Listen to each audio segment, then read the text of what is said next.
मित्रों, आजकल आप सनातन धर्म को लेकर बहुत सी बातें सुन रहे होंगे। अब धर्म को लेकर तो लोगों में आस्था कम ही नजर आती है, लेकिन इसे लेकर बवाल बहुत मचा है। भारत जैसे बड़े देश में लगभग 80% ऐसे लोग हैं जो इस धर्म में विश्वास रखते हैं। वहीं धर्म के नाम पर कई लोग समाज में गलत बातें फैला रहे हैं, जिससे एक धर्म का आदमी दूसरे धर्म के आदमी को अलग ही नजर से देखता है। कोई धर्म को लेकर कुछ कहता है तो कोई कुछ, लेकिन आखिर में सोचने वाली बात तो ये है कि क्या है सनातन धर्म का असली इतिहास, और कई लोग अपने हिसाब से ही इसका प्रचार तो नहीं कर रहे। अब मित्रों, सनातन का मतलब है जो हमेशा के लिए सच हो। अब जिन भी बातों का सच्चा महत्व हो वो सनातन कहलाता है। जैसे सच सनातन है, वैसे ही ईश्वर सच है, आत्मा सच है, मोक्ष सच है, और इस सच के रास्ते को बताने वाला सनातन धर्म भी सच है।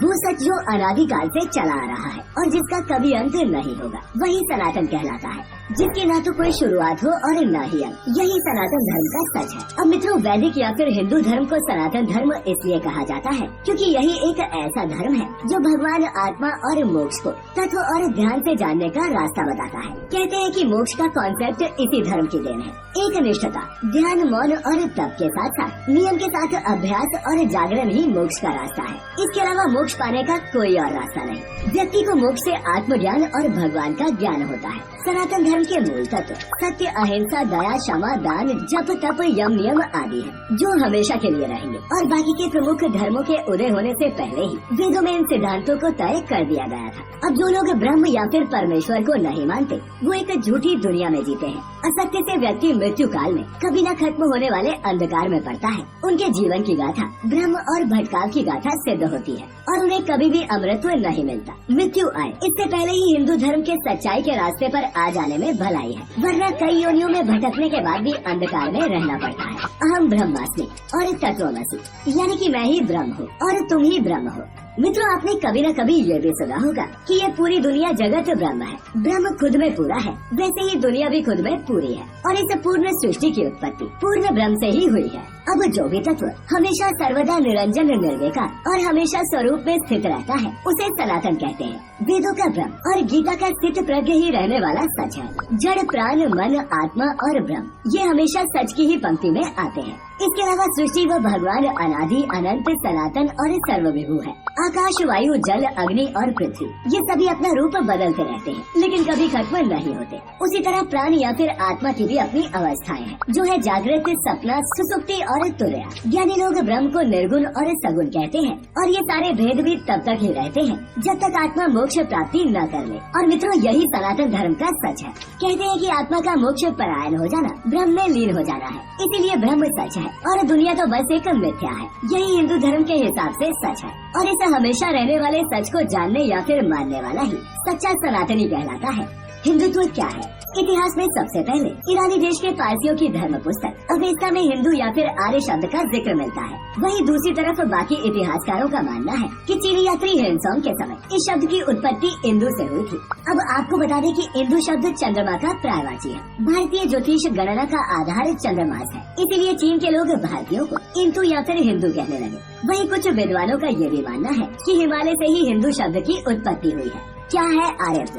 वही मित्रों, आर्य समाज के लोग इसे आर्य धर्म कहते हैं, जबकि आर्य किसी जाति या धर्म का न होकर उच्च ही माना जाता है, यानी कि जो मन, वचन और कर्म से बड़ा हो वही आर्य है। बौद्ध धर्म में भी 4 आर्य सत्यों का मतलब 4 उच्च सच ही होता है। इस तरह आर्य धर्म का मतलब उच्च समाज का धर्म है। साथ ही आपको बता दें कि प्राचीन भारत को आर्यव्रत भी कहा जाता था, जिसका मतलब था उच्च लोगों की निवास भूमि। साइंस भी सनातन सच को पकड़ने में अब तक कामयाब नहीं हो पाई है, लेकिन वेदांत में उल्लेखित जिस सनातन सच की महिमा का वर्णन किया गया है, विज्ञान भी अब धीरे धीरे उससे सहमत होता नजर आ रहा है। हमारे ऋषि मुनियों ने ध्यान और मोक्ष की गहरी अवस्था में ब्रह्म, ब्रह्मांड और आत्मा के राज को जानकर उसे साफ तौर से बताया था। वेदों में ही सबसे पहले ब्रह्म और ब्रह्मांड के रहस्य का राज खोला गया और मोक्ष की धारणा को तय कर उसके महत्व को समझाया गया। मोक्ष के बिना आत्मा का कोई महत्व नहीं, इसीलिए ऋषियों ने मोक्ष पाने के रास्ते को ही सनातन मार्ग बताया। सनातन धर्म के सच को जानने वाले अलग अलग काल में कई ऋषि हुए। इनमें से कुछ ऋषियों को दृष्टा भी कहा गया,